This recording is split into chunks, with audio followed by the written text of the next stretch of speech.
Ada puluhan sekolah dasar di Karangasem hingga saat ini belum memiliki kepala sekolah definitif.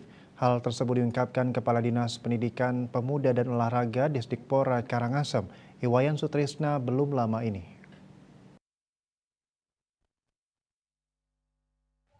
Sutrisna mengatakan ada puluhan posisi kepala sekolah di SD kosong sejak awal Januari hingga pertengahan Maret 2024 ini.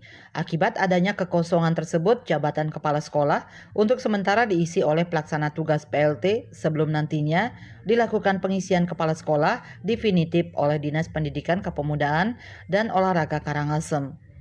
Menurut Sutrisna, untuk pengisiannya sendiri akan dilakukan sesuai dengan arahan pusat, di mana untuk kandidat pengisian kepala sekolah berasal dari guru penggerak yang ada di Kabupaten Karangasem. Meski demikian, proses seleksi tetap dilakukan terhadap seluruh guru penggerak yang telah memenuhi kualifikasi. Sampai saat ini, jumlah guru penggerak yang ada di Kabupaten Karangasem ada lebih dari 100 guru penggerak. Mereka yang menjadi guru penggerak ini melalui seleksi dan melakukan pendaftaran secara mandiri, di mana prosesnya langsung ke pusat.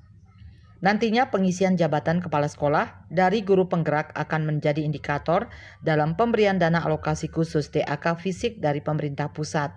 Eka Parananda, Bali Pos melaporkan.